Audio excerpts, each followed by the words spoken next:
Coming up on 7:45 on this Tuesday, July 14th. Welcome back to Breakfast Television. Been looking forward to getting into this topic. Everybody's discussing Nestle. Are they taking our water for free, bottling it up, and selling it back to us at a premium? Should this be handled as a resource? Should it be taxed? There is a petition on someofus.org that has now garnered 220,000 signatures. That's caught fire, if you will. On the other side of this discussion, former MLA Judi Tyabji, who joins us now by Skype. Judy, you posted on Facebook somewhat of an open letter. You said you needed to chime in. What are your thoughts on this? Well, it was when I saw that the NDP were calling for profit sharing that I realized that we were really pushing for sale, and it's well beyond administrative fees, and that really scared me because in the late 80s and then again in the early 90s, the federal government implemented these trade deals that are still in effect that say that when it comes to the United States or Mexico and when it comes to water, when we sell our groundwater, we're locked in and we can't turn off the tap. And we've actually, there have been many people who've been lobbying against this for a long time, but it kind of went quiet for probably 15 years. And then suddenly I'm seeing people say, well, let's sell our water to Nestle. And I'm thinking, that's the last company on the planet that we should be selling water to, because they'll know that they can then open the tap as wide as they want and we can't turn it off. And that's really scary. So in this case, Judy, how do we avoid commoditizing water as we know it, but still preventing companies like Nestle from extracting millions and millions of liters of water and resources from our province? Well, we can't stop them from extracting what would be considered a reasonable amount if it isn't a period of drought. But right now, if there's a level 2, level 3, level 4 restriction in that area, then they have to abide by the same rules as everyone else. And keep in mind that whatever rules we have for Nestle apply to our farmers, our wineries, our brewmasters, anyone who's producing food or the beverages we enjoy so much.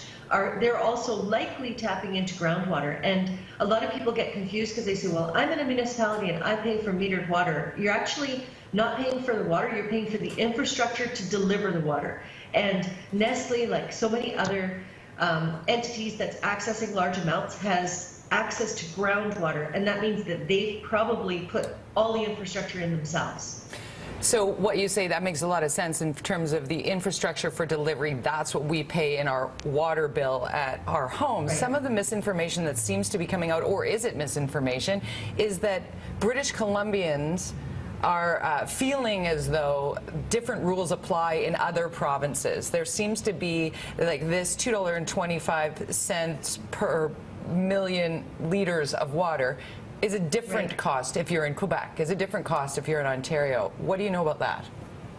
Well, British Columbia joined Canadian Confederation as a Crown colony, and so in BC the Crown is the provincial government, and that means that they're the ones who get to administer and manage in BC, and they decide the fees. So in British Columbia, going back to the first large bulk water license application was actually under the NDP, and they said no. And under, I think it's Section 11 or something of NAFTA, the company that applied for it actually sued for $10.5 billion. They sued the federal government, and they couldn't go any further with the lawsuit because we had never commoditized our water in BC. I don't know what the situation is in the other provinces. Keep in mind, I'm just a person, and really nobody, I don't have any authority here. I just have this sort of very strong feeling that the one thing we can't afford to do in BC is allow our water to be sold ever, if it's groundwater or lakes or rivers. So with the new groundwater structure being revisited by our government, what do you see as the best course of action for BC when it comes to water and it comes to companies using our resources?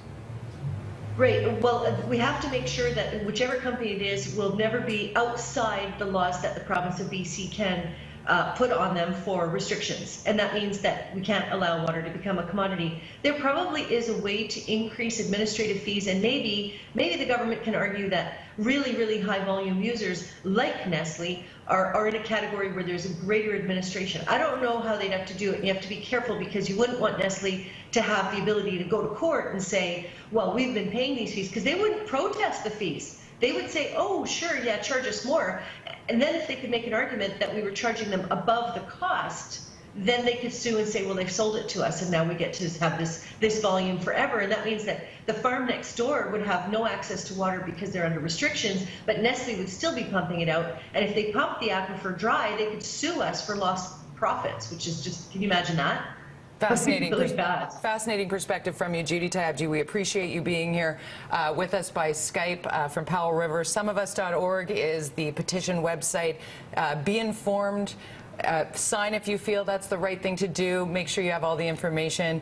Thank you for your perspective, Judi, and cautioning people from just jumping in on this particular endeavor when it comes to groundwater here. We appreciate you being here.